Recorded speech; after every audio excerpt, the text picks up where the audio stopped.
السلام علیکم ورحمۃ اللہ وبرکاتہ۔ مفتی سلمان اظہری صاحب کی وہ تقریر جو آج تک یوٹیوب میں کہیں ڈلی ہی نہیں، کیونکہ یہ تقریر تقریباً آج سے 8 سال پہلے کی ہے، جو میرے لیپ ٹاپ میں پڑا ہوا تھا۔ میں نے سوچا کہ یہ آپ لوگوں تک ضرور پہنچانا چاہیے۔ مفتی سلمان اظہری صاحب ہمارے یہاں پر آئے تھے آج سے تقریباً سال پہلے، اور اس تقریر اور اس پروگرام میں کیمرہ وغیرہ بالکل الاؤ نہیں تھا، صرف آڈیو ہے، تو آپ لوگ آڈیو سماعت فرمائیں، کیونکہ اس میں نبیر اعلیٰ حضرت شاہ شیران رضا صاحب قبلہ تشریف لائے تھے، جو ارسلان رضا خان صاحب کے بھائی ہیں اور انجم میاں کے بیٹے ہیں۔ اس لیے اس پروگرام میں کیمرہ الاؤ نہیں تھا، اور یہ تقریر مفتی سلمان اظہری صاحب کی مشہور ہونے سے، یعنی عوام الناس میں مشہور ہونے سے پہلے کی تقریر ہے۔ علماء کی نظر میں وہ تو مقبول تھے ہی، لیکن عوام کی نظر میں اتنی مقبول نہیں تھی اس ٹائم، تب کی تقریر ہے۔ تو آپ بھی سنیں اور اپنے اہل و عیال احباب تک ضرور پہنچائیں۔ خلق الإنسان وعلمه البيان والصلاة والسلام على رسوله سيد الإنس والجان وعلى آله وأصحابه ذوي الخير والإحسان، أما بعد، فأعوذ بالله من الشيطان الرجيم، بسم الله الرحمن الرحيم. أرأيت من اتخذ إلهه هواه أفأنت تكون عليه وكيلا أم تحسب أن أكثرهم يسمعون أو يعقلون إن هم إلا كالأنعام بل هم أضل سبيلا. صدق الله مولانا العظيم وبلغنا رسوله النبي الأمين المتين المختار الكريم، ونحن على ذلك لمن الشاهدين والشاكرين والحمد لله رب العالمين. عزیزان گرامی وقار و حاضرین اجلاس، قبل اس کے کچھ معروضات آپ کے سامنے پیش کروں، آئیے ہم اور آپ مل کر انتہائی عقیدت و احترام کے ساتھ ساری کائنات کے مرکز عقیدت ارواح نافدہ جناب محمد رسول اللہ صلی اللہ تعالی علیہ وسلم کی بارگاہ پر انوار میں غلامانہ انداز میں درود و سلام کا ہدیہ پیش کریں۔ پڑھیں بلند آواز سے، اللہم صلی علی سیدنا و مولانا محمد معدن الجود والکرم وآلہ واصحابہ الکرام وابنہ الکریم وبارک وسلم صلاة دائمة سرمدا ابدا۔ عزیزان گرامی وقار، یقیناً آپ کے علاقے میں پہلی مرتبہ میری آمد ہوئی ہے، لیکن ہمارا اور آپ کا روحانی اور ایمانی رشتہ یوم ازل سے ہے، اس لیے کہ مومنین کی روحیں آپس میں ایک دوسرے کو دنیا میں بھی پہچانتی ہیں۔ آج آپ تمامی حضرات اس جلسہ گاہ میں موجود ہیں، ہو سکتا ہے آپ بڑے بڑے مقررین و خطبہ واعظین سے سننے کے عادی ہیں، جیسا کہ مجھے معلوم ہے کہ آپ کے علاقے میں بڑے بڑے علم والوں کی آمد ہوتی رہتی ہے، اور سارے حضرات اپنی اپنی نصیحتوں سے آپ کو نوازتے رہتے ہیں، اور انہی لوگوں کے درمیان میں اگر مجھے بھی آپ ایسا ہی پہلے سے سوچ کر کے بیٹھے ہیں کہ کوئی بہت بڑا مقرر ہوگا، تو یہ آپ کی خام خیالی نکل جائے گی۔ میں پہلے اس چیز کو واضح کر دیتا ہوں کہ ایک دھواں دھار دھماکے دار ولولہ انگیز یہ تقریر تو مجھے آتی بھی نہیں ہے، اور جلسے جلوس وغیرہ کے معاملات میں میرا کم ہی جانا ہوتا ہے۔ ہمارے بعض احباب کے زیادہ اصرار پر میں آپ کے سامنے حاضر آیا ہوں۔ جو گفتگو میں آپ کے سامنے کر سکتا ہوں، جو دل پر گزرے گی، وہی چیزیں سنانے کا عادی ہوں۔ اللہ کرے کہ مجھے اور آپ سب کو عمل کی توفیق نصیب ہو جائے۔ آمین آمین آمین۔ میں تو اس بات کا قائل ہوں، طوفان نوح لانے سے اے چشم کیا فائدہ، دو بوند ہی بہت ہے اگر تجھ کو اثر کرے، دو بوند ہی بہت ہے اگر تجھ کو اثر کرے۔ میرے عزیزو، قرآن پاک کی ایک آیت کی میں نے تلاوت کی ہے۔ اللہ عز و جل یوں ارشاد فرماتا ہے اپنے رسول کو مخاطب کرتے ہوئے، رسول کریم صلی اللہ تعالی علیہ وسلم کو مخاطب کرتے ہوئے یوں فرماتا ہے، ارأیت من اتخذ الہہ ہوا اے رسول کیا آپ نے ان لوگوں کو نہیں دیکھا جنہوں نے اپنی خواہشات کو اپنا خدا بنا لیا ہے؟ کیا آپ نے ان لوگوں کو نہیں دیکھا جو اپنی خواہشات کو اپنا معبود بنا لیا ہے؟ افانت تکون علیہ وکیلا، تو اے رسول کیا آپ ایسے لوگوں کی سفارش کریں گے؟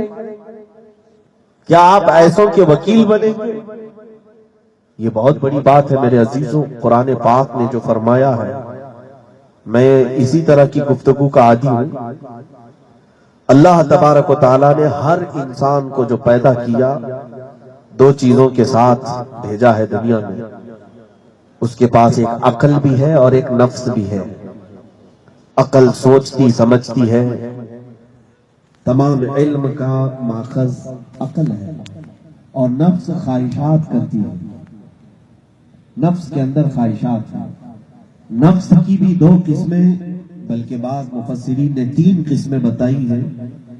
اللہ تعالیٰ نے ہر انسان کو 3 طرح کے نفس عطا کیا، ایک نفس امارہ ہے، ایک نفس مطمئنہ ہے، اور ایک نفس لوامہ ہے۔ اللہ تعالیٰ نے ایک خواہشات کی ایک چیز دی ہے دنیا میں، آپ نیکی کی بھی خواہش کر سکتے ہیں، برائی کی بھی خواہش کر سکتے ہیں۔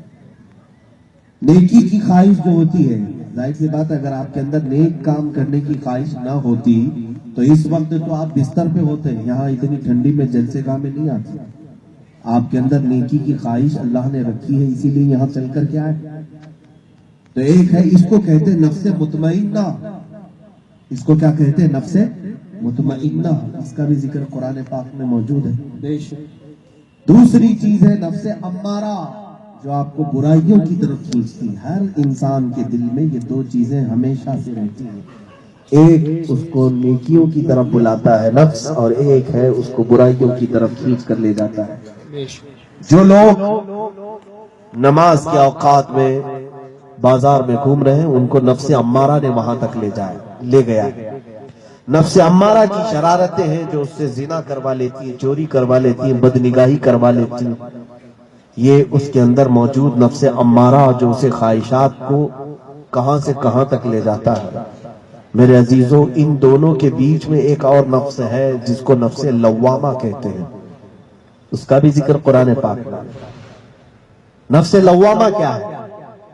اس کی بڑی بھومکا ہے، بڑی اہم بڑا اہم کردار ہے اس کا۔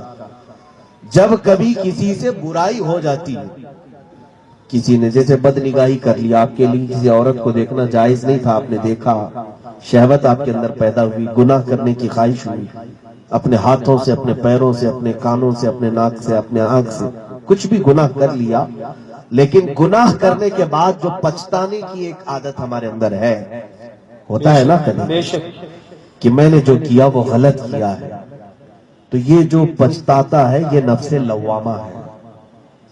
نفس لوامہ یہ پچھتاتا ہے، شرمندہ کرتا ہے اپنے آپ کو۔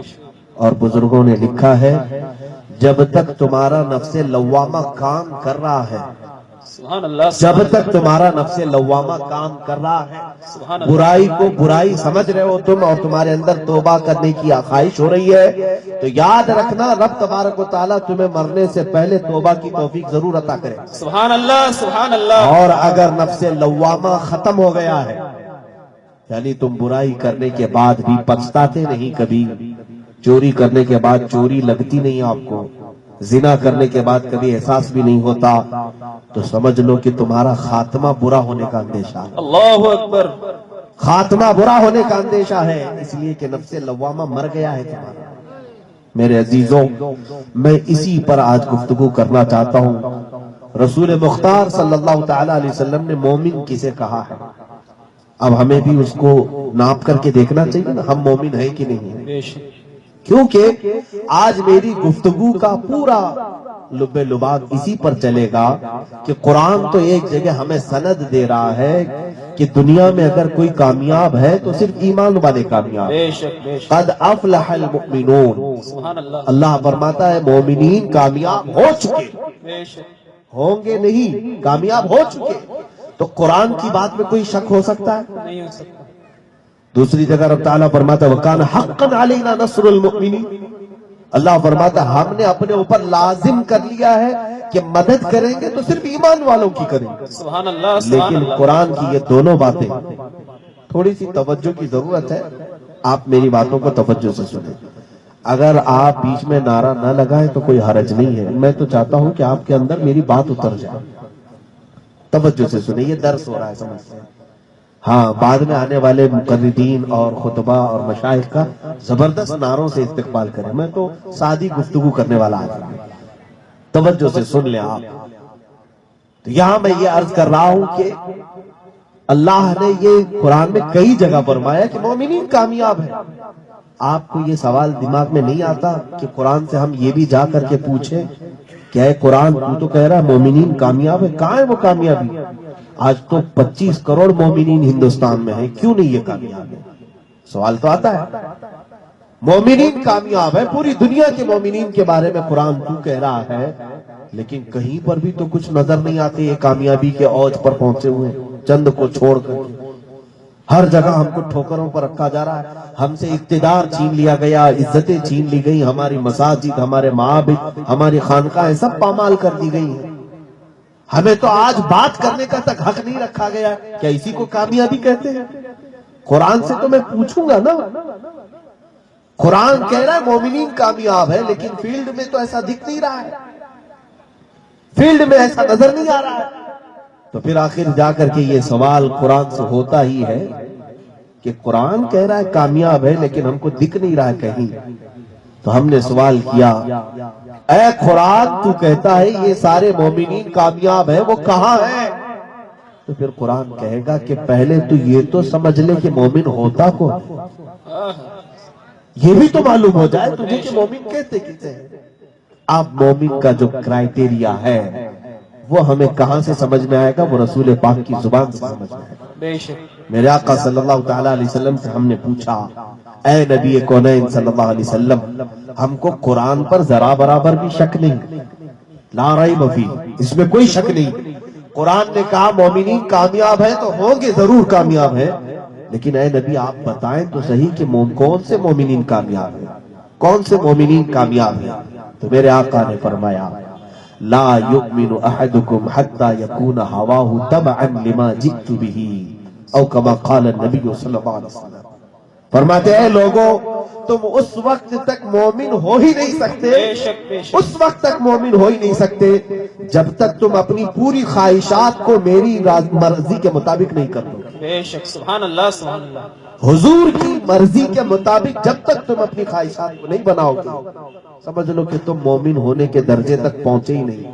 تو پھر ظاہر سی بات ہے, میں آپ سے ایک سوال کرتا ہوں, اگر ہم نے ویکینسی نکالی, ہم نے ایک ویکینسی نکالی کہ جو بی اے پاس ہے, گریجویٹ ہے, اس کو میرے پاس نوکری ہے, تو ظاہر سی بات ہے سب لوگ آئے گئے, اور میں نے کہا پکا 100% میں اس کو نوکری دوں گا جس نے بی اے کے 3 سال پورے کر لیا, یا بی کام کر لیا ہے, یا بی ایس سی کر لیا ہے, 3 سال کے.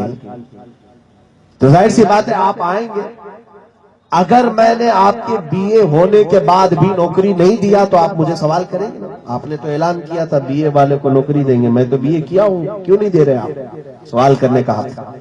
لیکن آپ 10ویں پاس بھی نہیں اور آپ مجھ سے سوال کرتے ہیں کہ مجھے نوکری کیوں نہیں مل رہی ہے, تو قصور میرا ہے کہ تمہارا؟ آپ پڑھائی نہیں کی ہو. اسی طرح آج ہم کو حق کہاں ہے کہ ہم اللہ سے پوچھیں کہ ہم کامیاب کیوں نہیں؟ ہم کیوں پوچھیں رب تعالیٰ سے؟ کیونکہ رب نے جو فرمایا ہے وہ مومنین کامیاب ہیں جنہوں نے اپنی خواہشات کو رسول کی مرضی کے مطابق بنایا. بے شک. یہاں تو ہمارا حال یہ ہے, ہم نے اپنی خواہشات کو تو خدا بنا رکھا ہے, معاذ اللہ رب العالمین, نعوذ باللہ من ذالک.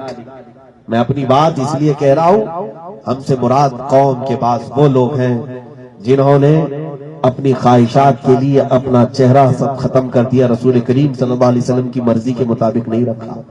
ہم نے اپنے گھروں میں کوئی ماحول نہیں رکھا, ہم نے اپنے پہناوے ایسے نہیں رکھے جو رسول کی مرضی کے مطابق ہو, ہم نے اپنے چال چلن اور طور طریقے گزارنے کے رسول کی منشا کے مطابق نہیں رکھا.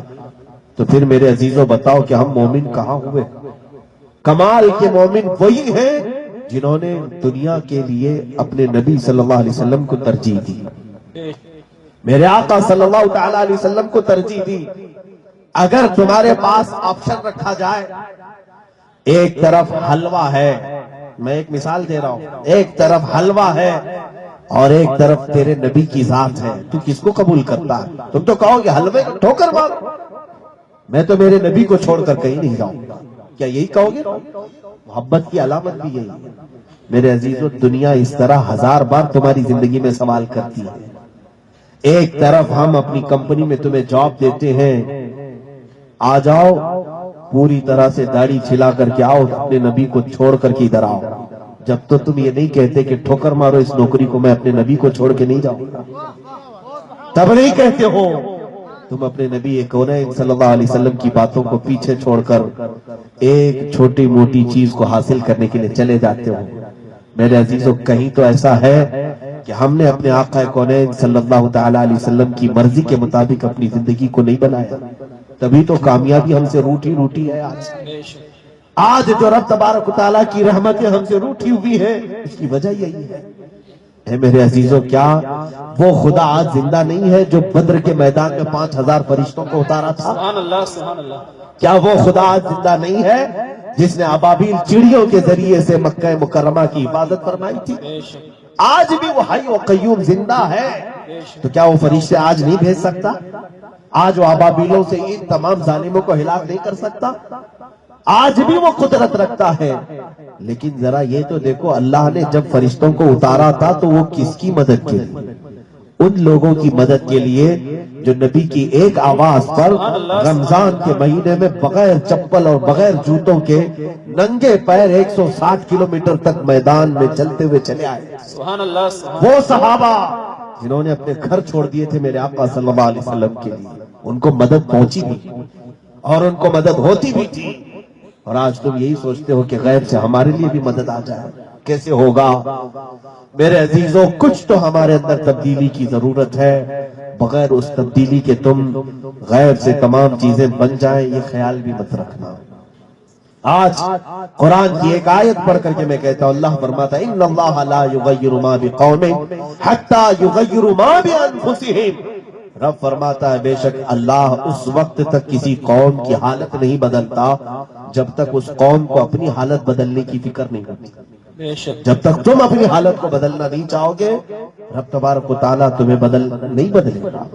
آج ہم سارے لوگ بیٹھ کر کے اجتماعی دعائیں کر رہے ہیں، اگر دعاؤں سے ہی سب کچھ ہو جانا تھا تو حضور مدینے سے بدر تک چل کے کبھی نہیں آتے، مدینے میں بیٹھ کے دعا کر لیتے، بے شک، کبھی احد میں نہیں آتے، کبھی خندق میں نہیں جاتے۔ رسول مختار صلی اللہ تعالی علیہ وسلم نے عمل کے میدان میں اتر کر کے دکھایا ہے کہ اے لوگوں، پہلے تمہیں اپنی کوشش پیش کرنی پڑے گی تب رب کی مدد آئے گی۔ بے شک، آج خواہشات کا ایسا انبار ہماری زندگیوں میں ہے میرے عزیزوں، یہ نفس امارہ ہمیں کہیں کا نہیں چھوڑا ہے۔ نفس کو اگر تم نے آج بند نہیں باندھا تو یہ نفس تم سے ہر وہ کام کروا لے گا جس سے جانور بھی منہ پھیر کر کے بھاگتا ہے۔ ایسے ایسے کام بھی یہ نفس امارہ تم سے کروا لے گا جس کی سوچ بھی نہیں سکتے۔ امام غزالی رضی اللہ تعالیٰ عنہ فرماتے ہیں اگر کسی نے اپنے نفس امارہ کو کھلا چھوڑ دیا ہے تو ایک وقت ایسا آئے گا کہ یہ نفس امارہ اس سے اس کی ماں سے زنا بھی کروائے گا، وہ اپنی بیٹی سے بھی دست درازی کرنے سے نہیں ہچکچائے گا۔ یہ نفس امارہ اتنی خطرناک چیز ہے، خواہشات اتنی خطرناک ہے، اگر اس پر روک نہیں لگی تو پھر یہ ہمارا ایمان بھی ختم کر سکتا ہے۔ کبھی آپ نے سوچا ہم تو اپنے ہر برے کام کا ٹھیکرا شیطان کے سر پہ پھوڑتے ہیں کہ کیوں بھائی نماز کیوں نہیں آئے، شیطان نے روک لیا، ادھر کر لیا ادھر کر لیا، گناہ کیوں ہوئے، ارے شیطان بہت بہکاتا ہے۔ صحیح ہے، شیطان تو ہمیں ہر نیک کام سے روکتا ہے، یہ پکی بات ہے، معلوم بھی ہے ہم کو۔ لیکن میں آپ سے ایک سوال کرتا ہوں، میں آپ سے ایک چیز پوچھتا ہوں، اللہ تبارک و تعالیٰ نے جب آدم علیہ السلام کو پیدا کیا تب تو یہ شیطان ابلیس معلم الملائکہ تھا، بے شک، جب تو یہ اچھا تھا، فرشتوں کے ساتھ رہتا تھا، اٹھتا بیٹھتا تھا، اس کے اتنے سجدے تھے کہ کروڑوں کی تعداد میں اگر اس کے سجدے زمین پر پھیلا دیے جائیں ایک ذرہ بھی باقی نہیں رہے گا۔ یہ احادیث کریمہ میں ملتا ہے. تو یہ ابلیس لعین بھی اس وقت تھا جو آج سب کہہ رہے ہیں نا ہم کو یہی بہکاتا ہے، شیطان بہکاتا ہے. میں آپ سے سوال کر رہا ہوں، آدم علیہ السلام کو پیدا کرنے کے بعد رب تعالیٰ نے سارے فرشتوں کو ابلیس سمیت حکم فرمایا کہ تم سب کے سب تعظیم کے لیے آدم کو سجدہ کرو. سنا ہوگا نا آپ نے؟ آدم علیہ السلام کے لیے تعظیماً سجدے میں سارے ملائکہ جھک گئے. فسجدوا الا ابلیس، قرآن کہتا ہے سب سجدے میں چلے گئے، شیطان نہیں گیا، ابلیس نہیں گیا. اس وقت تک اس کا نام شیطان نہیں تھا. اس نے سجدے سے انکار کر دیا کہ میں اس کو سجدہ نہیں کروں گا، یہ مٹی سے بنا ہے، میں آگ سے بنا ہوں. واقعہ تو سنا ہوگا آپ نے قرآن کا. اب میں آپ سے پوچھتا ہوں، پوری دنیا کو شیطان بہکاتا ہے تو اس وقت سجدہ نہ کرنے کے لیے شیطان کو کس نے بہکایا تھا؟ تب تو شیطان اور کوئی دوسرا شیطان تھا. شیطان کو کس نے سجدہ کرنے سے روک لیا تھا؟ کون بہکایا تھا؟ میرے عزیزو، یہی نفس امارہ ہے جو شیطان کو بھی بہکا چکا تھا. وہ چیز سب کے پاس ہے آج. آپ اندازہ کرو، شیطان اتنا نہیں بہکا سکتا جتنا نفس امارہ بہکاتا ہے. جو نفس امارہ شیطان کو شیطان بنا سکتا ہے وہ تمہارے پاس، سب کے پاس ہے، ہمارے پاس ہے. اگر اس پر کنٹرول نہیں ہوا تو یہ بہت دور تک لے جاتا ہے، بہت دور تک. اس پر بند باندھنے کی ضرورت ہے میرے عزیزو. آج نوجوانوں میں بگڑتا ہوا جو ماحول میں دیکھ رہا ہوں، کثرت سے بے حیائی، فحاشی، عریانیت، یہ کون کروا رہا ہے ان سے؟ تمہارے ہاتھ میں ایک مٹھی بھر موبائل جو تمہیں رات بھر گندی فلمیں اور گندی تصویریں دیکھنے پر مجبور کرتا ہے. ان نوجوانوں سے میں کہتا ہوں، یہی نفس امارہ جس کو تم نے باندھا نہیں، کھلا چھوڑا ہے، یہ تم سے ہر لذت والا کام کروا لیتا ہے، ہر برا کام کروا لیتا ہے. یہاں تک کہ میں نے ایسے جگہوں کا وزٹ کیا ہے. ممبئی کے قریب ایک علاقہ ہے جہاں پر ریہیبلیٹیشن سینٹر ہے، جو نشہ کر کے اپنے جسموں کو تباہ کر چکے ہیں. ایسے نوجوانوں کو لا کر کے وہاں ریفارم کرنے کے لیے، اصلاح کرنے کے لیے لوگ داخل کرواتے ہیں، لاکھوں کے پیسے دے کر کے. عیسائی لوگ چلا رہے ہیں ریہیبلیٹیشن سینٹر. میں اس میں خود گیا ہوں. ایک ریہیب سینٹر میں جا کر کے دیکھا، 16 سے لے کر 25-30 سال تک کے نوجوان، تقریباً 80 نوجوانوں کو وہاں میں نے دیکھا جو خطرناک قسم کے نشہ کرتے تھے. افیون، کوکین، کیا کیا لے کر کے آ چکے تھے. ان کو نشہ سے چھڑانے کے لیے ان کے گھر والوں نے وہاں پر ڈال کر رکھا ہے. جب میں نے وہاں کے مینیجر سے بات کیا تو پتا چلا ان 80 نوجوانوں میں تو 72 مسلمان تھے، صرف 8 نان مسلم ہیں. میں یہ پوچھنا چاہتا ہوں کہ اتنی بے حیائی ہمارے محلوں میں آئی کیسے؟ اس قدر اپنے آپ کو تباہ کرنے کے یہ سارے اوزار آئے کیسے؟ کاش اگر تم نے رسول کریم صلی اللہ علیہ وسلم کی اس بات کو سن لیا ہوتا ایک بار کہ اے لوگوں، ایمان اسی وقت تمہارا کمال کو پہنچے گا جب تک تم اپنی ہر خواہش کو میری مرضی کے مطابق نہیں ڈال لیتے. حضور صلی اللہ تعالی علیہ وسلم کی مرضی کے مطابق زندگی گزارنے کا نام ہی ایمان ہے. حیرت کی بات ہے، آج آپ سوال تو کرتے ہیں کہ طلاق کے مسائل، خلا کے مسائل، عدت کے مسائل. ہونا تو یہ چاہیے کہ اگر تم سچے عاشق رسول ہوتے، اگر تم سچے محب رسول ہوتے تو ہر بات آ کر کے علماء سے پوچھتے، عالم صاحب سے، مفتی صاحب یہ تو بتائیں میں شادی کرنے جا رہا ہوں، میرے آقا نے شادی کے بارے میں کیا فرمایا؟ میرے گھر میں بچے کی ولادت ہوئی ہے، ذرا یہ تو بتائیں نبی کونین صلی اللہ تعالی علیہ وسلم نے بچے کی ولادت پر کیا کیا ہمیں حکم کیا؟ کبھی سوال کیا جا کر کے؟ حضور سے یہ جا کر کے کہتے، کسی عالم سے جا کر کے کہتے آج عید کا دن ہے، ہمیں ذرا یہ تو بتائیں حضور نے عید کیسے منائی تھی؟ میں قربانی کرنے جا رہا ہوں، کسی عالم سے جا کر کے پوچھا کہ سرکار دو عالم صلی اللہ علیہ وسلم نے کیسے قربانی کی، یہ تو ہمیں بتائیں. یہ سچے عاشق رسول کی علامات ہیں جو اپنے نبی کو پوچھ پوچھ کر کے عمل کرتا ہے. ہم تو صرف نعروں میں اپنے رسول کو رکھے ہوئے ہیں. میں گستاخی معاف، میں جو کہہ رہا ہوں کڑوی ضرور لگے گی، لیکن آج ہم نے ماحول ایسا بنایا ہوا ہے کہ زبان سے کہہ لینے کا نام ایمان نہیں ہے، صرف دل سے اقرار ہو اور عمل بھی ہو اس کے ساتھ. میرے عزیزوں، اسی لیے اقبال نے کہا تھا یہ شہادت گہے الفت میں ہے قدم رکھنا، لوگ آسان سمجھتے ہیں مسلمان ہونا. عزیزان محترم، رسول پاک صلی اللہ تعالی علیہ وسلم کی زندگی پاک کو جب تک تم نہیں ڈھالو گے تو پھر یہ مدد کیسی آئے گی آپ کے پاس؟ کون سی مدد آئے گی؟ میں چند مثالوں کے ذریعے سے بتاؤں گا. آج تمہیں ہر کام کے سلسلے میں اپنے نبی کے متعلق پوچھنا ہوگا. علماء سے جاؤ، سوال کرو. میری بات نہیں، جو یہاں موجود ہے یہ علماء بھی جانتے ہوں گے، پوری زندگیاں ان کی گزر گئی ہوں گی. ان کے پاس جو سوالات آتے ہیں امانت کے ساتھ اگر یہ بتائیں کہ کتنے لوگوں نے ان سے حضور کے اخلاق کے بارے میں پوچھا ہے، کتنے لوگوں نے ان کے پاس آ کے سوال کیا. جو سوال آئے گا طلاق کا، خلا کا، عدت کا، پراپرٹی کا، جائیداد کا. اگر ہم رسول کریم صلی اللہ علیہ وسلم سے اتنے قریب ہیں تو ہر چیز کا سوال کرتے. یہ تو ذرا بتائیں کہ میرے نبی کھاتے کیسے تھے، میرے آقا سوتے سبحان اللہ سبحان اللہ. عزیزان گرامی، امام احمد بن حنبل رضی اللہ تعالیٰ عنہ کے مطابق محبت رسول کیسے ہوتی ہے، اپنی ہر خواہش کو نبی کی مرضی میں کیسے ڈھالتے ہیں، یہ میں آپ کو بتاؤں. کلنگر، اس کو کیا کہتے ہیں آپ؟ تربوز. ہمارے یہاں کلنگر کہتے ہیں، تربوز ہی کہتے ہیں نا. کیا کہتے ہیں آپ کے علاقے میں؟ تربوز. اندر سے لال ہوتا ہے، میٹھا ہوتا ہے.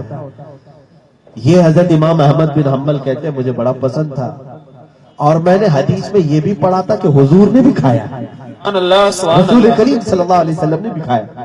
لیکن امام احمد بن حنبل کہتے ہیں پوری زندگی وہ کھائے نہیں، رکھے دیکھتے رہتے تھے. ان کے شاگردوں نے پوچھا کہ حضور آپ کو معلوم ہے میرے آقا نے کھایا ہے اور آپ کو بھی پسند ہے، کھاتے کیوں نہیں؟ امام احمد بن حنبل کہتے ہیں میں اب تک یہ تلاش کر رہا ہوں کہ حضور نے اس کے کتنے ٹکڑے کر کے کھائے تھے. سبحان اللہ. میں یہ ڈھونڈ رہا ہوں، مجھے وہ حدیث نہیں ملی کہ حضور نے اس کو کس طریقے سے کھایا تھا. اگر مجھے وہ بھی مل جائے تو میں کھاؤں گا ویسے ہی جیسے نبی نے کھایا. سبحان اللہ سبحان اللہ. یہ ہوتا ہے حضور کی مرضی کے مطابق اپنی زندگی کو ڈھالنا. انہوں نے اپنے ہر کام کو میرے آقا صلی اللہ علیہ وسلم کی رضا کے مطابق کر لیا تھا. اگرچہ وہ ان کے لیے واجب نہیں تھا، اگرچہ ان کے لیے وہ تربوز کھانا فرض نہیں تھا، لیکن انہوں نے زندگی ایسی رکھی کہ ہمارا عمل ویسی ہو جیسے میرے آقا کا تھا. سبحان اللہ. حضرت عمر فاروق رضی اللہ تعالیٰ عنہ ایک بار گھوڑے پر سوار ہو کر جا رہے ہیں اور ایک درخت کے نیچے سے گزرتے ہوئے ایک ٹہنی نیچے کو جھکی ہوئی تھی، اس پر اپنا امامہ پھنسا دیا. ان کا امامہ الجھ گیا اور کھل گیا اور مسکرائے اور پھر امامہ باندھ لیا اور آگے چلے. سبحان اللہ. صحابہ نے پوچھا یہ کون سا عمل ہے؟ کہا ایک بار میرے آقا یہاں سے گزر رہے تھے، میرے آقا کا امامہ الجھ گیا. میں چاہتا ہوں کہ اس راستے سے جب گزروں تو میں بھی اسی طرح سے گزروں جیسے میرے نبی گزرے. سبحان اللہ. یہ کیا چیز ہے؟ ان کے لیے ایسا کرنا فرض تھا؟ ان کو ایسا کرنا واجب تھا؟ نہیں تھا. لیکن ان کی خواہش یہ ہوتی کہ ہماری زندگی کا ہر عمل ویسا ہو جائے جیسے نبی کا تھا. سبحان اللہ سبحان اللہ. اس لیے ان کو مدد بھی آئی اور وہ مومن کامل بن کر کے زندگی گزارے. بے شک. مومن کامل بن کر کے پوری زندگی گزارے. اب آپ کو میں بتاؤں آج ہمیں مدد کیوں نہیں پہنچتی؟ اس کی وجہ یہی ہے کہ آج جب ناموں سے رسالت کی بات آئے کتنے لوگ نکلتے ہیں. ہم اپنی تقریروں میں بول رہے ہیں، علماء سے بھی میں مخاطب ہوں، عوام سے بھی. کیا اب یہ بہت ہو گیا جو ہم جوش مجمع میں دکھا لیتے ہیں؟ عزیزان کرام وقار، عمل کے میدان میں اگر تمہاری اتنی ہی جیسا ہمت ہے تو ایک بار یہ کر کے دکھاؤ. پوری دنیا مجھے بیوقوف کہے، پوری دنیا مجھے دیوانہ کہے، مگر میں میرے نبی کی سنت پر ڈھل کر کے دکھاؤں گا. اگر دنیا میری ٹوپی سے چڑھتی ہے تو چڑھے، میری داڑھی سے چڑھتی ہے تو چڑھے، اس لیے کہ مجھے دنیا کی فکر نہیں، مجھے اس کی فکر ہے جو میری قبر میں بھی آنے والا. مجھے ان کو تھوڑی نہ منہ دکھانا ہے قبر میں جانے کے بعد. میرا تو عقیدہ ہے کہ ساری دنیا جب میری قبر بند کر کے جائے گی اس وقت اگر کوئی آئے گا تو وہ مدینہ کا تاجدار آئے گا. میں کیوں نہ اس نبی کے مطابق اپنی زندگی کو ڈھال لوں؟ کیوں نہ میں اپنے تمام اعمال کو رسول کی خواہش کے مطابق کر لوں؟ عزیزان گرامی، صحابہ اکرام کی کچھ باتیں میں آپ کے سامنے رکھتا ہوں. صحابہ اکرام رضوان اللہ تعالی علیہم اجمعین نے رسول کریم صلی اللہ علیہ وسلم کی جو وفا کا حق ادا کیا، ایک جو کے دانے کے برابر بھی ہماری زندگی میں اب تک آیا نہیں. وہ صحابہ رضوان اللہ تعالی علیہم اجمعین کیوں مدد کے زیادہ مستحق تھے؟ اللہ نے ان کی ہر قدم پر مدد کیوں کی؟ یہ بھی تو سوال ہونا چاہیے نا آپ کا. آج ہم بولتے ہیں وہ 313 تھے لیکن ہزاروں پہ بھاری تھے. وہ جہاں نکلے وہ سارے کے سارے علاقے فتح کر کے نکلے. دشت تو دشت ہے دریا بھی نہ چھوڑے ہم نے، بحر ظلمات میں دوڑا دیے گھوڑے ہم نے، دی اذانیں کبھی یورپ کے کلیساؤں میں تو کبھی افریقہ کے تپتے ہوئے صحراؤں میں، آ گیا عین لڑائی میں گر وقت نماز، قبلہ روح ہو کے زمین بوس ہوئی قوم حجاز، ایک ہی صف میں کھڑے ہو گئے محمود و ایاز، نہ کوئی بندہ رہا نہ کوئی بندہ نواز۔ یہ ہماری تاریخ ہے، ہم جہاں گئے اسلامی پرچم بلند کر کے آئے، تو ان کے ساتھ جو مدد ہوتی تھی کیوں، وہ بھی سن لیجیے۔ انہوں نے کبھی کھانے کی خواہش کو اپنے اوپر لازم نہیں کیا، مجھے ایسا کھانا چاہیے، مجھے ایسا پہناوا چاہیے، مجھے ایسی سواریاں چاہیے۔ انہوں نے ہر چیز کو قربان کیا جب نبی کونین صلی اللہ علیہ وسلم نے ان کو دعوت دی، جب بلایا میرے آپ۔ جانتے ہیں آپ مدینہ طیبہ کی بات ہے، رسول کریم صلی اللہ تعالی علیہ وسلم جنگ خندق میں ہے، ایک صحابی حضرت سعد رضی اللہ تعالی ان کے ہاتھ کی نس کٹ گئی تھی پوری طرح سے، خون کا فوارہ نکلا، حضور کے چہرے اقدس پر گرا تھا۔ ایک دو نہیں، ایسے کئی صحابہ زخمی تھے، اس جنگ میں تھک چکے تھے سارے صحابہ، اور اس کے بعد جب اللہ نے فتح عطا کی، زخموں سے چور چور ہیں، مدینہ طیبہ واپس لوٹ رہے ہیں۔ کتنے کلومیٹر ہے معلوم ہے؟ جنگ خندق جہاں ہوئی وہاں سے لے کر مدینہ صرف 5 کلومیٹر کا فاصلہ۔ واپس لوٹ رہے، بیچ راستے میں ہی جبرائیل امین آ گئے اور عرض کیا، یا رسول اللہ صلی اللہ علیہ وسلم، اللہ کا حکم ہے کہ آپ یہیں سے ایک دوسرے جہاد پر چلیں۔ وہ غالباً حنین کا یا کوئی اور جنگ کا حکم آ گیا تھا کہ آپ وہاں چلیں۔ ادھر تھکے ہوئے صحابہ ہیں، زخموں سے چور ہیں، رسول کریم صلی اللہ تعالی علیہ وسلم 1 مہینے سے اس خندق کو کھود رہے ہیں۔ اتنی تھکان کے بعد جب بیچ راستے میں جبرائیل آ کر کے کہے، حضور نے فرمایا، اے جبرائیل، یہ میرے صحابہ تھکان سے چور چور ہیں، یہ اپنے گھر جائیں، مرہم پٹی کریں، زخموں کا مداوا کریں، پھر چلیں گے۔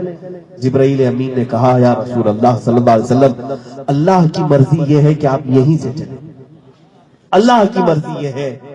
حضور پاک صلی اللہ تعالی علیہ وسلم نے انکار نہیں فرمایا، ارشاد فرمائے، جبرائیل میں اپنے صحابہ سے مشورہ کر لوں کہ میرے صحابہ ہیں، سنو میرے عزیزوں، ایمان اور محبت رسول کا امتحان۔ صحابہ کی طرف دیکھا، کسی کے ہاتھ کٹ کر کے خون جاری ہے، کسی کے جسم کی چمڑیاں نکلی ہوئی ہیں، صحابہ خون میں لت پت ہیں، زخموں سے چور چور ہیں۔ رسول پاک صلی اللہ تعالی علیہ وسلم کو بے انتہا چاہنے والے صحابہ، حضور نے جب ان کی طرف دیکھا، میرے آقا نے فرمایا، اے میرے صحابہ، جبرائیل آئے تھے حکم خدا لے کر۔ پوچھا صحابہ نے، آقا کیا حکم ہے؟ فرمایا کہ اللہ چاہتا ہے یہیں سے ہم دوسرے جہاد پر چلے، تمہارا کیا مشورہ ہے؟ کیا تم گھر جا کر کے اپنی بیوی بچوں سے ملاقات کر کے آؤ گے، اپنے زخموں کا مداوا کر کے آؤ گے؟ صحابہ نے کہا، یا رسول اللہ، دیر کس بات کی، یہیں سے چلے۔ ہم میں سے کوئی نہیں چاہتا کہ مدینے اپنے گھر جائے اور پھر واپس آرام کر کے آئے۔ اگر آپ کے رب نے حکم دیا ہے، ہم میں سے کوئی مدینے کے ایک گھر میں بھی نہیں جائے گا، آپ یہیں سے لے کر چلیں۔ وہ صحابہ کا ثبات، ان کی ثابت قدمی، پھر کیا رب تعالیٰ ان لوگوں کی مدد نہیں کرے گا؟ اور رب تبارک و تعالیٰ کی مدد ان پر نہیں نازل ہوگی؟ ایک حال تو ہمارا ہے کہ یہاں اذانیں ہو جاتی ہے، بستر نہیں چھوڑتے۔ تم کیا ہم لوگ کون سے ملک کی فتح کی بات کریں گے؟ ہم کون سے میدان کے فتح کی بات کریں گے؟ ہم تو اپنے بستر کو زیادہ پیار دیتے ہیں بنسبت اللہ کی اذان کو۔ جب مسجدیں بلا رہی ہوتی ہیں، ہم تو اپنے بستروں پر خراٹے لے رہے ہیں، اور پھر ہم دن بھر اللہ کی مدد کہتے رہیں گے تو کیسے ہوگا؟ کچھ تم رب تعالیٰ کے لیے چھوڑو، اور پھر دیکھو رب تبارک و تعالیٰ کیسا غیور ہے۔ مولا قدیر و جبار امتحان لیتا ہے بندے کا، جب بندہ اس کے لیے ایک چھوٹی سی چیز قربان کرتا ہے تو مولا اس کو بے حساب عطا کرتا ہے، بے حساب عطا کرتا ہے، فتح و کامرانی سے اسے نوازتا ہے۔ ہم میں سے کوئی چیز چھوڑنا نہیں چاہتے اور مدد لینا چاہتے، کیسے؟ ایک دوسری بات، صحابہ کی مدد کیوں ہوتی تھی؟ آپ دیکھیں، جنگ بدر میں اللہ تعالیٰ نے یوں ہی 5000 فرشتے نہیں اتار دی، 313 نہتے صحابہ حضور کے ایک آواز پر چل پڑے۔ حضور نے ایک بار فرما دیا، چلو، سب چلے۔ اور جانتے ہیں حدیث اگر آپ پڑھیں گے، جنگ بدر دوسرے دن ہونے والی ہے، رات کو ایک گھر سے جھگڑے کی آواز آ رہی ہے، باپ اور بیٹے میں جھگڑا ہو رہا ہے، باپ کہتا ہے میں جہاد میں جاؤں گا، تو گھر میں رہ۔ بیٹا کہتا ہے نہیں، آپ کی عمر ہو گئی، مجھے جانے دو۔ دونوں میں لڑائی ہوئی، قرآن اندازی کہ ہم قرآن ڈالیں گے، جس کا نام آئے وہ رسول پاک کے ساتھ جائے گا۔ تو قرآن میں 3 بار بھی بیٹے کا ہی نام نکلا تو باپ رونے لگے، رو رو کر کے کیا کہتے ہیں رات کے وقت، اے رب ذوالجلال، میرے بڑھاپے نے مجھے رسول کے ساتھ جانے سے روک لیا، ایسا بڑھاپا کیوں دے دیا، ایسا بڑھاپا کیسے آ گیا مجھ کو۔ میرے آقا صلی اللہ تعالی علیہ وسلم کی ایک آواز پر یہ اپنی جانیں قربان کرنے کے لیے نکلتے تھے۔ اور پھر بدر کے میدان میں جانتے جب صفیں لگ رہی ہیں صحابہ کی، 2 ننھے سے بچے دوڑتے ہوئے آئے حضور کے پاس، کہا ہمیں بھی شامل کریں۔ حضور نے فرمایا نہیں، جہاد تم پر نہیں ہے۔ 11 سال اور 13 سال کی عمر ہے، 11 سال اور 13 سال کی عمر کے بچوں میں یہ کس نے ڈالا تھا کہ نبی کے لیے سب چھوڑ کر کے نکلو، ساری خواہشات کو ختم کرو۔ ان بچوں نے حضور سے مؤدبانہ بار بار اصرار کیا۔ حضور نے فرمایا جاؤ تم بھی صفوں میں کھڑے ہو جاؤ، دیکھا جائے گا، اگر تمہارا کندھا میرے صحابہ کے کندھوں سے لگ جاتا ہے تو تمہیں بھی اجازت ہوگی۔ یہ چھوٹی عمر کے اور بڑے بڑے صحابہ تھے، کہاں کندھا لگتا۔ ان بچوں نے پیروں کو اٹھا دیا۔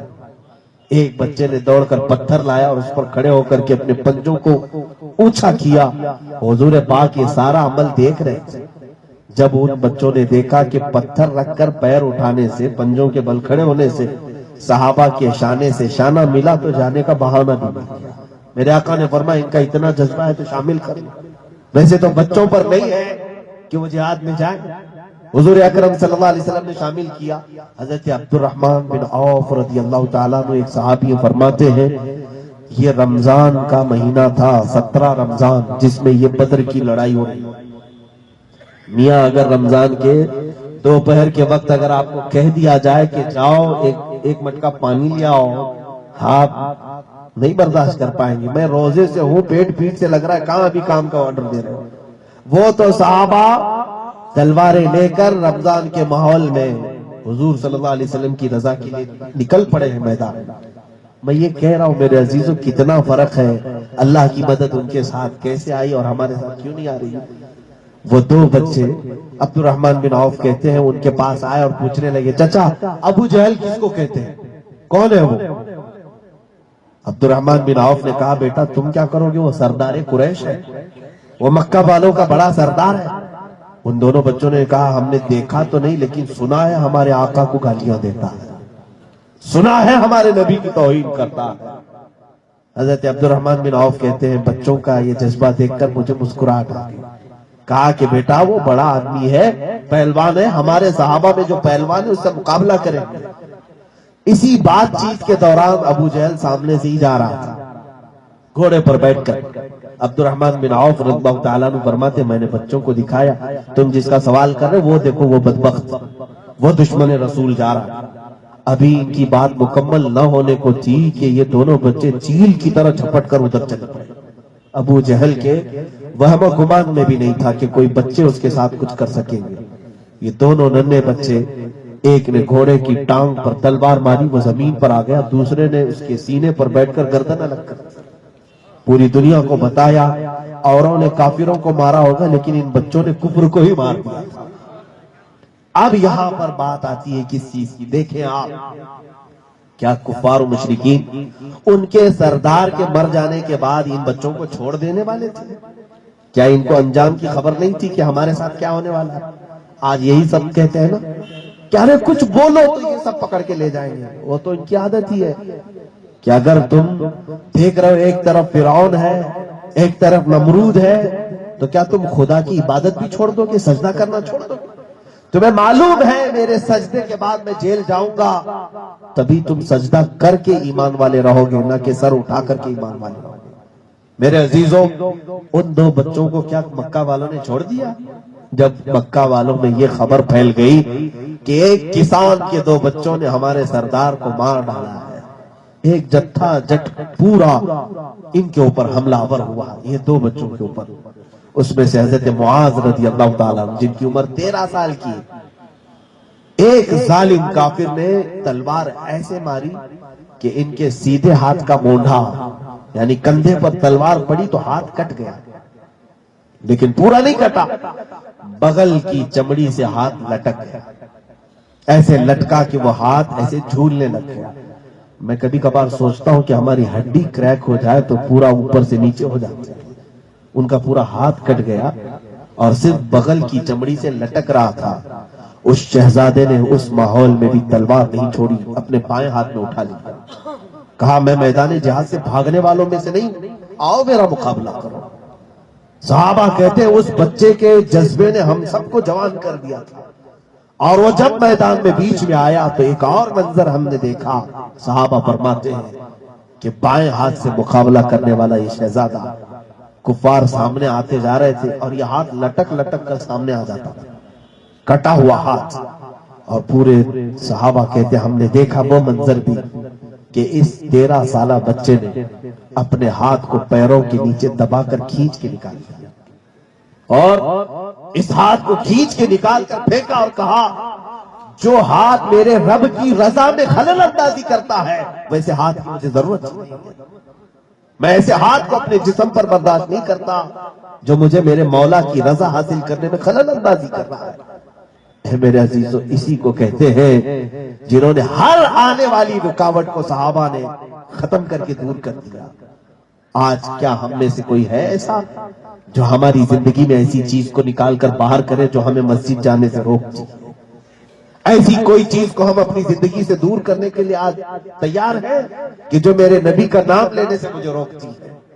بند کرو یہ گانے بجانے، تمہیں معلوم ہے یہ گانے جب تک میں سنتا رہوں گا میں میرے نبی کی نعتوں سے دور رہوں گا، میں میرے نبی کی نعتوں سے دور ہوں۔ مجھے میرے نبی کے نغمے سننے سے جس چیز نے روکا ہے میں کیوں نہ اس کا قتل کر کے الگ کر دوں اپنی زندگی سے؟ یہ ہوتا ہے ایمان۔ جب تم اپنے نبی سے کثرت سے لگاؤ رکھو گے، ہر اس چیز کو اپنے جسم سے دور کرو گے، ورنہ پھر زبانی ایمان کسی کام کا نہیں ہے میرے عزیز، زبانی اسلام کسی کام کا نہیں ہے۔ قیامت کے دن تم سے سوال ضرور ہوگا، یہ پوچھا جائے گا کہ تو نے اپنے نبی کے لیے دنیا میں کس چیز کو چھوڑا تھا؟ بلکہ ہو یہ رہا ہے، مجھے وہ حدیث بھی یاد آتی ہے میرے عزیز، اللہ کے حبیب صلی اللہ تعالیٰ علیہ وسلم کے صحابہ، میں اور ایک دو باتیں کہہ لوں کہ جب صحابہ پر مدد آئی ہے اللہ کی تو کس وجہ سے آئی؟ انہوں نے اپنے گھروں کے سارے ارمان ختم کر کے میرے آقا کی رضا کے لیے تیار اپنے آپ کو پیش کیا ہے۔ ایک بار میرے آقا صلی اللہ تعالیٰ علیہ وسلم دعوت دے رہے ہیں صحابہ کہ مدینے پر حملہ ہو رہا ہے، احد کا جنگ کا مسئلہ تھا یا پھر دوسرے خندق کے لیے تھا، کسی جہاد کے متعلق۔ حضور صلی اللہ علیہ وسلم فرماتے مدینے کے ہر گھر کا فرد آ جائے میرے ساتھ۔ سارے جمع ہو گئے۔ دوسرے ایک خاتون ایسی ہے مدینے میں، سن کر کیا مار کر کے مر جاؤں گا، مجھے کہا اس سمندر میں سوئی نہیں لگی۔ ابراہیم بن ادم نے کہا اے مخلوق خدا، سمندر میں جینے والی مخلوق، اگر کسی کو میری سوئی ملی ہو تو وہ واپس لے آئے۔ حکم فرمایا تو یہ روایت میں موجود ہے کہ سمندر کی کئی ہزار مچھلیاں اپنے منہ میں چاندی اور سونے کی سوئی لے کر باہر آئی۔ ابراہیم بن ادم نے کسی بھی سوئی کو ہاتھ نہیں لگایا، ایک مچھلی کے منہ میں ان کی وہی پرانی زنگ آلود سوئی تھی، آپ نے اس کو نکال لیا اور اپنے وزیر سے کہا اے میرے وزیر بتا وہ تخت کی حکومت اچھی ہے یا یہ حکومت اچھی ہے؟ جب مولا کے لیے ہم کسی چیز کو چھوڑ دیتے ہیں تو رب تبارک و تعالیٰ ساری مخلوق کو ہمارا تابع و فرما بردار بنا دیتا ہے۔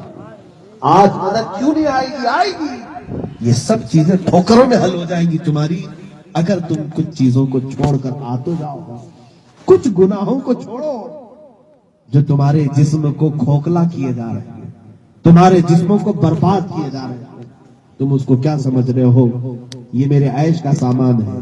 اے میرے نوجوان بچوں، رات بھر گیم کھیلنے کا نام عشق رسول نہیں ہے، رات بھر گندی فلمیں دیکھنے کا نام محبت رسول نہیں ہے، اور چیٹنگ کرتے ہوئے اجنبی لڑکیوں سے ملاقات یہ عشق رسول کے تقاضے نہیں ہیں۔ کچھ چیزیں ایسی ہیں جو گھن کی طرح تمہیں کھا رہی ہیں اور وہ تم سمجھ رہے ہو کون جانتا ہے یہ میرے کام۔ اگر تم نے ایسا خیال کیا ہے تب بھی تم مومن نہیں ہو، اس لیے کہ مومن وہ ہے جو یہ عقیدہ رکھے میرے ہر عمل کی خبر میرے رسول کو ہوتی ہے، میرے ہر عمل کی خبر میرے رسول کو ہوتی ہے۔ میرے عزیزو، آپ کو ایک مثال میں آپ کو بتا دوں۔ ایک نوجوان کو ہم نے شراب پیتے ہوئے کسی اڈے پر دیکھا اور ہم نے کہا کہ تیرے باپ کو معلوم ہے؟ کہا نہیں معلوم نہیں۔ بتا دوں تیرے باپ کو جا کر کے کہ تیری عمر ابھی 16-17 سال کی ہے اور یہ تو شراب پینے لگ گیا؟ ہاتھ جوڑ کر کے کہنے لگا نہیں نہیں نہیں، مت بولی، ابا ناراض ہو جائیں گے، میرے باپ ناراض ہو جائیں گے، میرے گھر میں کچھ نہیں رہے گی، ماریں گے توڑیں گے جو بھی ہوگا۔ میں یہ کہتا ہوں تمہیں اتنا ڈر ہے کہ تمہارے باپ دیکھ لیں گے، سن لیں گے تو تمہاری عزت چلی جائے گی۔ یہ حدیث سن لو، میرے آقا صلی اللہ علیہ وسلم فرماتے ہیں ہر جمعرات کو میری پوری امت کے اعمال فرشتے میرے پاس لا کر سنا دیتے ہیں۔ کون سا امتی ہفتے بھر کیا کیا کرتا تھا وہ ساری چیزیں فرشتے لا کر حضور کو سناتے ہیں۔ حضور فرماتے میں اپنے ہر امتی کو پہچانتا ہوں، اس کے باپ کے نام سے پہچانتا ہوں، اور اس کے اعمال جب میں دیکھتا ہوں اگر اچھے ہیں تو اللہ کا شکر بجا لاتا ہوں، اور جب برے اعمال میرے پاس سناتے ہیں فرشتے تو مجھے غم ہوتا ہے، میں استغفار کرتا ہوں۔ اے مسلمانوں، آج کبھی یہ جمعرات آئے تو کیا کسی کے دل میں یہ خیال آتا ہے کہ آج میرا سارا کچا چٹا فرشتے میرے نبی کو سنانے والے ہیں؟ تمہارا دل دہل جائے گا۔ میرے رسول کے پاس جب میری خبریں جائیں گی تو فرشتے یہ بھی کہیں گے کہ آقا آپ کا فلاں غلام رات کے وقت بے حیائی کر رہا تھا، یا رسول اللہ آپ کا وہ غلام جس نے آپ کے نام پر نام رکھا ہے وہ عورتوں کو چھیڑ چھاڑ کر رہا تھا اور نگاہوں کی بد نگاہی کر رہا تھا، بے حیائی کر رہا تھا۔ جب فرشتے ہمارا نام لے کر حضور کو سنا رہے ہوں گے میرے عزیزوں، پھر ہماری کون سی عزت رہ جائے گی؟ کیا ہم قبر میں میرے آقا صلی اللہ علیہ وسلم کو منہ دکھانے کے قابل رہیں گے؟ یہی تمام چیزیں میری گفتگو کا خلاصہ ہے۔ کچھ باتیں میں آپ کو یہ بتانا چاہوں گا۔ ایک چیز اور، میں نے بزرگوں کی روایات پڑھی ہیں، بزرگوں نے فرمایا ہے کہ آج نہ کل تمہیں موت آنی ہے، یہ سب کو یقین ہے نا؟ ہماری آنکھیں بند ہوگی، ہم سب اٹھا کر کے لے جائے جائیں گے۔ تم بھی قبرستان جا کے آتے رہتے ہو، جنازوں کو کندھے دیتے رہتے ہو، سب کو معلوم ہے۔ اب قبر میں سارے لوگ ہماری تختیاں بند کر کے جب چلیں گے، وہ اندھیری کوٹری جس میں تم کروٹ بھی نہیں لے پاتے، اتنا چھوٹا سا مکان جہاں ہاتھ بھی نہیں پھیلا پاتے، کیونکہ ہمارے رشتہ دار تو ہمیں باندھ کر کے رکھے ہوں گے، وہاں پر باندھ کر پورا کفن میں ڈال کر کے جا رہے ہوں گے۔ اس وقت یاد رکھو فرشتے آتے ہیں اور تم سے سوال کرتے ہیں تیرا رب کون ہے، تیرا دین کیا ہے، اور تیسرا سوال حضور وہاں ہوں گے قبر میں، حضور پاک صلی اللہ علیہ وسلم کی طرف دکھا کر کے فرشتے پوچھیں گے اے مرنے والے، اے میت، ان کے بارے میں تو دنیا میں کیا کہتا تھا؟ ہم تو یہ کہتے ہیں نا یہ میرے آقا ہے، یہ میرے مولا ہے، یہ میرے سردار ہے، ہم تو جواب یہی دیں گے۔ لیکن بزرگوں نے فرمایا جب تم تیسرا جواب دے رہے ہوں گے حضور کی طرف دیکھ کر کے، حضور پاک صلی اللہ تعالی علیہ وسلم فرمائیں گے خبردار میری طرف چہرہ مت کر، خبردار میری طرف چہرہ مت کرنا، اس لیے کہ دنیا میں تجھے میرا چہرہ پسند نہیں تھا، یہاں کیوں چہرہ میرا دیکھ رہا؟ تو نے میرے چہرے کو پسند کی نگاہ سے دیکھا ہوتا تم اس میں ڈھلنے کی کوشش کرتا۔ تو ظاہر سی بات ہے آج جس کو فلمی ہیرو اور ہیروئنوں کے سارے اخلاق پسند ہیں تو پھر وہ قبر میں بھی جانے کے وقت اپنے انہی فین جس کے وہ فین ہیں ان کو ہی بلا لیں کہ آپ ہماری قبر میں آ جاؤ۔ ہاں، حضور صلی اللہ تعالی علیہ وسلم کا جو فین ہوگا وہ اس حال میں جائے گا کہ مجھے کس بات کی پرواہ، میرے آقا تو وہاں آنے والے۔ عزیزان گرامی وقار، حشر میں کس بات کا خوف ہے؟ گناہ ہزار ہو لیکن ہم نے جینے کی کوشش یہ کی تھی کہ ہمارا ہر عمل نبی کی طرح ہو جائے، نبی کے اخلاق کی طرح ہو جائے، تو پھر ہمارا یہ یقین بھی بڑھ جائے گا کہ آقا ہماری شفاعت بھی کرے۔ یہی بات تو سرکار مفتی اعظم ہند رضی اللہ تعالیٰ عنہ فرماتے میرے اعمال کا بدلہ تو جہنم ہی تھا، میں تو جاتا میرے سرکار نے جانے دیا۔ سبحان اللہ۔ کیوں نہیں جانے دیا؟ اس لیے کہ وہ متقی تھا۔ مفتی اعظم کسی عام آدمی کا نام نہیں ہے، جو پوری زندگی سنت رسول میں ملبوس شخص کا نام ہے۔ ان کا کھانا، ان کا پینا، ان کا اٹھنا، ان کا بیٹھنا، ان کا لباس، ان کا چلنا پھرنا، سب کچھ انہوں نے رسول پاک کی زندگی کے مطابق ڈال دیا تھا۔ اسی لیے تو انہوں نے یقین کے ساتھ کہا میرا کچھ نہیں ہوگا لوگوں، قیامت کے دن، کیونکہ میرے آقا نے فرمایا المرء مع من احبا، قیامت کے دن ہر آدمی اسی کے ساتھ ہوگا جس سے محبت کرتا ہے۔ تم یہاں جس کے فین ہو انہی کے ساتھ رہو گے قیامت کے دن۔ جتنے خان پٹھان ہیرو ہیروئنوں کے تم فالوور ہو تو قیامت کے دن یاد رکھ لینا انہی کے مجمع میں تمہیں اللہ اٹھائے گا، اور جہاں وہ جا رہے ہیں حکم ہوگا تم بھی چلے جاؤ۔ دنیا میں تم انہی کی ہیئر اسٹائل پسند کرتے تھے، انہی کے کپڑے پہنتے تھے، انہی کے سارے اخلاق ڈھالتے تھے، اور وہ لوگ خوش نصیب ہوں گے جو قیامت کے دن پکارے جائیں گے، کہاں ہیں وہ لوگ جو میرے نبی کے اخلاق کو اپنایا کرتے ہیں۔ عزیزان گرامی وقار، کل ملا کر کی یہی ہے کہ اگر تم اپنی خواہشات کو میرے نبی کے خواہشات کے مطابق نہیں ڈالو گے، حضور نے تو فرمایا تم مومن ہو ہی نہیں سکتے۔ لا يؤمن احدكم حتى يكون هواه تبعا لما جئت به، حضور فرماتے ہیں تم میں سے اس وقت تک کوئی مومن نہیں ہو سکتا جب تک اپنی خواہشات کو میری مرضی کے مطابق نہیں ڈال لیتا۔ آج عہد کے کرو اے نوجوانوں، دنیا ہم سے اتنی جو روٹھی ہوئی ہے، زمین تنگ کر دی گئی ہے، اس کی ایک وجہ یہ ہے کہ ہم سدھرنا نہیں چاہ رہے، ہم بدلنا نہیں چاہ رہے۔ آج دیکھو اللہ کے عذابات کو ہم اپنی آنکھوں سے دیکھ رہے ہیں، اس کے باوجود بھی اگر تم نہیں بدل رہے تو بہت ڈرنے کی بات ہے، بہت ڈرنے کی بات ہے، کہیں ایسا نہ ہو کہ اللہ تعالی ہمیں عذاب کی زندگی میں ہی خاتمہ نہ کرے۔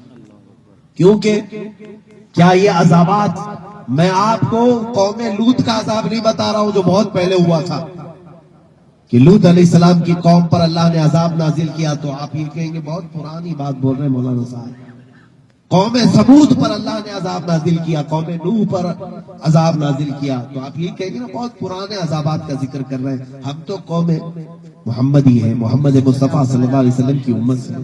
لیکن میرے عزیزوں، یہ آج کے زمانے میں جو چیزیں دیکھ رہے ہو تم، یہ اللہ کا عذاب نہیں ہے؟ کرونا وائرس جو پھیلا ہوا ہے، کیا یہ رب کی پکڑ نہیں ہے؟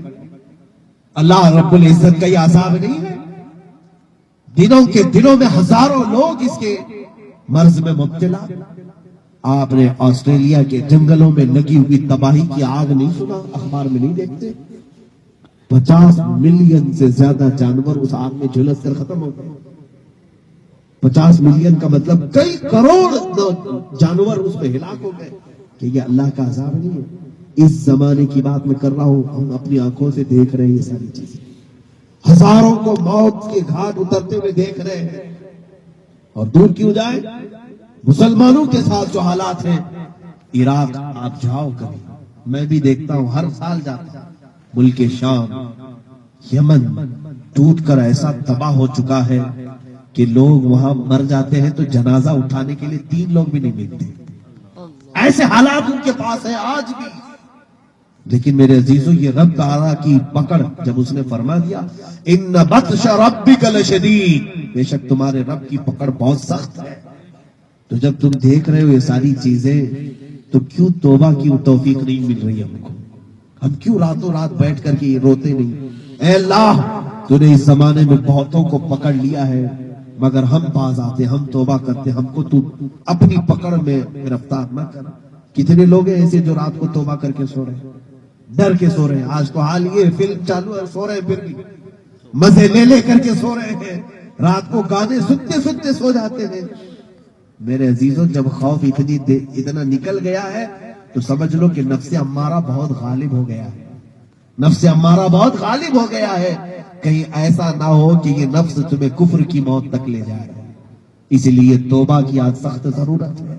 اور رب تبارک و تعالیٰ جب کسی کی پکڑ کرتا ہے تو قرآن پاک میں اللہ فرماتا ہے فَأَخَذْنَاهُمْ بَغْتَةً فَإِذَا هُمْ مُبْلِسُونَ، ہم اچانک پکڑ کرتے ہیں تو پھر کوئی بچانے والا نہیں ہوتا، لوگ دیکھتے رہ جائیں گے، دیکھتے رہ جائیں گے۔ آج اگر ہم نے اپنے آپ میں تبدیلی نہیں لائی تو پھر بعد میں، اقبال نے وہی کہا، بہت پہلے کہا تھا، نہ سنبھلو گے تو مٹ جاؤ گے اے ہندی مسلمانوں، تمہاری داستان تک نہ رہے گی داستانوں میں۔ ایسے پہلے بھی ہوا ہے، ہوتا رہے گا۔ بغداد کے لوگوں کو میں نے دیکھا ہے، اللہ ہدایت دے دے۔ آپ یہاں سے خبریں سن رہے ہیں نا، ہمارے دل میں بھی یہ ہوتا ہے، ہمدردی اپنی جگہ پر، میں بھی دعا کرتا ہوں اللہ بغداد میں امن دے دے، شام یمن کو اللہ تعالیٰ امن دے دے۔ لیکن جاؤ وہاں پر جا کر کے دیکھو تو کیا حالات ہیں معلوم؟ ابھی پچھلے 2 سال پہلے 31 نائٹ میں وہی تھا بغداد پر، غوث پاک رضی اللہ تعالیٰ عنہ کا عرس مبارک 11ویں شریف اسی مہینے میں تھی، دسمبر 31 کو۔ اللہ کی پناہ، اللہ کی پناہ، مین راستہ ہے غوث پاک کے مزار سے نکل کر کے ہماری ہوٹل تک جانے تک ایسے حالات کہ شاید 1 کلومیٹر کے اندر 50 شراب کی دکانیں کھلی ہوئی پوری رات بھر، اور نوجوان لڑکے اور لڑکیاں ننگے راستوں پر اپنے جسموں پر شراب ڈال ڈال کر کے پوری رات ناچتے ہیں دریائے دجلہ کے کنارے۔ آج بھی یہ عیاشی کا ماحول گرم ہے وہاں۔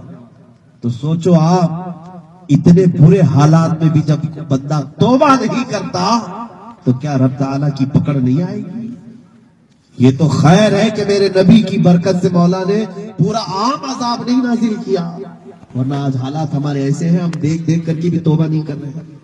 آج لوگ ڈرے ہوئے سہمے ہوئے ہیں، کہہ رہے ہندوستان میں ہمارا کیا ہوگا، NRC لا کر کے ہم کو باہر کر دیں گے، CAA لا کر کے ہم کو ڈرا رہے۔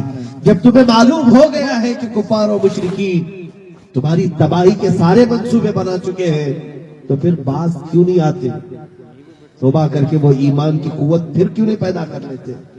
یاد رکھو، ان کا مقابلہ تم کسی بندوق، تلوار، بم، بارود سے نہیں، صرف ایک طاقت سے کر سکتے ہو، وہ ہے عشق رسول کی طاقت۔ اگر وہ بیدار ہو گئی تو یاد رکھنا تمہارے آنکھوں سے نکلنے والا نور ہی ان کو جلا کر خاکستر کر سکتا ہے۔ اگر تم نے بیدار کر لیا اس ایمان کو جس ایمان سے ہم دور چل رہے ہیں آج۔ میں صدیق اکبر رضی اللہ تعالیٰ عنہ کا آج یہاں پر دن بھی تھا، برکت کے لیے چند باتیں عرض کر کے، چونکہ حضرت تشریف لانے والے ہیں اور ہمارے بہت اکرام میں حضرت مولانا شاہی صاحب بھی موجود ہیں۔ ان کے ہوتے ہوئے مجھے لمبی بات نہیں کرنی چاہیے، مگر گفتگو تھی اس لیے میں گفتگو کرنے کا عادی ہوں۔ ہو سکتا ہے کہ آپ کو تقریر میری آپ کے ماحول کے مطابق نہیں ہو، جو دھماکے دار ہوتی وہ سب ابھی آپ سنیں گے مولانا شاہی صاحب سے، جو ولولہ انگیز ہو، شعلہ باری ہو، سب سنیں گے آپ۔ خیر، میں تو اتنا عرض کر رہا ہوں کہ صدیق اکبر رضی اللہ تعالیٰ عنہ کی طرف ہم چلتے ہیں۔ کیا اس امیر المومنین نے اپنی زندگی کو نبی کی زندگی میں ڈھال لیا تھا؟ جو بات میری ہے اسی کو میں کنٹینیو کر رہا ہوں۔ صدیق اکبر اس امیر المومنین کا نام ہے جنہوں نے اپنی پوری خواہشات کو قتل کر دیا تھا، ختم کر دیا تھا۔ نہیں، حضور صلی اللہ تعالی علیہ وسلم کی مرضی کے بعد پھر میری اپنی کوئی مرضی نہیں۔ ایک بار اپنی بیٹی عائشہ صدیقہ رضی اللہ تعالی عنہا کے گھر میں بیٹھے حضور کی وفات کے بعد، جب آپ امیر المومنین تھے، حضرت عائشہ صدیقہ رضی اللہ تعالی عنہا دسترخوان بچائی، کھانے آئے تھے۔ صدیق اکبر نے کیا سوال کیا؟ اسی بات کو تو میں کہہ رہا ہوں، ایک عاشق رسول کیا پوچھتا ہے؟ کہتے ہیں میری بیٹی عائشہ صدیقہ سے پوچھتے ہیں، ام المومنین تھی نا، وہ تمام مومنوں کی ماں ہے، حضور کی زوجہ محترمہ ہے۔ پوچھتے ہیں عائشہ، حضور صلی اللہ تعالی علیہ وسلم کا دسترخوان کیسا ہوتا تھا؟ تم تو جانتی ہو گھر وہ دسترخوان کیسا ہوتا تھا؟ ماں عائشہ صدیقہ کہتی اپنے باپ سے، صدیق اکبر سے، کہ اکثر تو دسترخوان ہمارے گھر میں بچتا ہی نہیں تھا، اکثر تو دسترخوان ہوتا ہی نہیں تھا کہ 3 دن تک تو چولہے نہیں جلتے تھے۔ اور ماں عائشہ صدیقہ فرماتی ہے پوری زندگی میں رسول کریم صلی اللہ علیہ وسلم نے ایک دسترخوان پر 2 سالن کبھی نہیں آئے، ایک دسترخوان پر 2 سالن کبھی نہیں آئے۔ حضرت ابو بکر صدیق روتے ہوئے اٹھ کھڑے ہو گئے، ہاں جس رسول کو اللہ نے مالک جنت بنایا، اس رسول نے دنیا سے اتنی دوری اختیار کی تھی، تو آج ماں اور شما کو کس طرح سے زندگی گزارنا چاہیے؟ میرے عزیزوں، میں یہاں کھانے پینے پر تمہاری پابندی نہیں لگا رہا، کھاؤ، تم مزے سے کھاؤ، اچھی غذائیں کھاؤ، لیکن اس پر جو ہم نے گناہوں کو مسلط کر رکھا ہے یہ ہمارے لیے سخت بات ہے۔ نعرہ تکبیر، نعرہ رسالت، علماء اہل سنت، نبی رائے اعلی حضرت، نعرہ تکبیر، نعرہ تکبیر، نعرہ رسالت، نعرہ غوث، مسلک اعلی حضرت، شہزادہ اعلی حضرت، نعرہ تکبیر، نعرہ رسالت، شہزادہ اعلی حضرت، نعرہ تکبیر، مسلک اعلی حضرت،